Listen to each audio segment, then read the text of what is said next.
مو مقصد او فکر زموږ داسې وکنه چې موږ ورجې برابرې کی آی کې موږ نقد لګي کې خوې پکې جوسونم کې خپل پکې وبم کې خوې او موږ دا مقصد و چې یاره مطلب داسې روډ په غاړه وي بس موږ با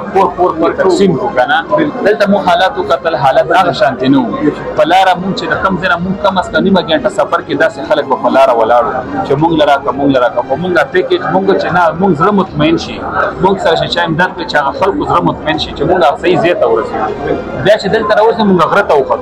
خو په کورونو کې داسې سنوور سړی ورته چلته اجره ده ټول خلک هلته ناست هلته اجره ده ټول خلک هلته ناست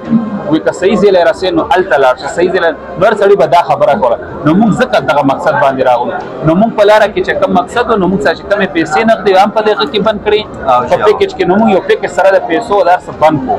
بیا چې دغه سیګنل نه راووتو موږ پیکیجونه څه بند کړ دا موږ په دې بازار کې بند کړو د بازار نه چې راووتو موږ په لاره کې پخلې ځکه کور نه راو چې ګرمي د خرابې ده موږ په بازار کې تیار شي نه واخلو نو موږ دلته موږ چې نه خرابې مسوته نه کوی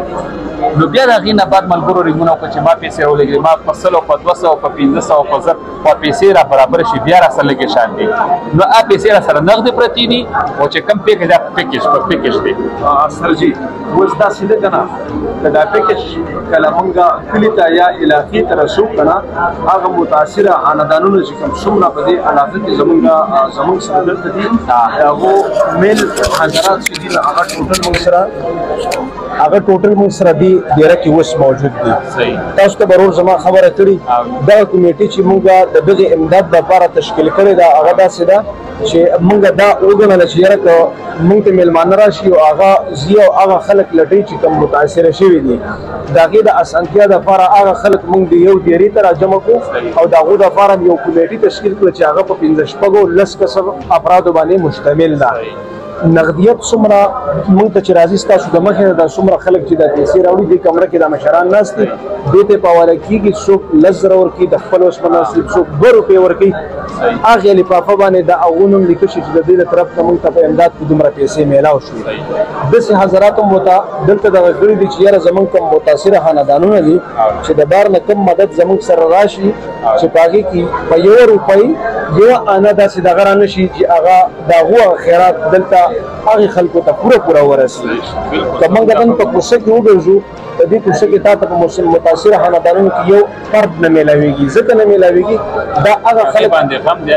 هغه خلک متاثره شوي دی چې دا خلک ډېر څه د خاوندانو داسې کچک کورونو یا جوپلو یا دې اوسېدونکي والا نه دا ډېر ښه اثر رسوک والا ډېر ښکلی خلک وو نن هغو کورونو کې چې کم یو نفر پاتې شوی او 17 مړه دي 10 وفات شوي دي یو یا 2 پاتې دي هغه خلک موږ سره دلته موجود دی دلته لارو کوڅو کې چې څومره خلک ولاړ دی دا غیر متاثره دا د دې چاپېره علاقې خلک د صرف دغې خپلې کمایې دپاره راغلی تاسو چې کوم خپل پیکیج په حواله کوئ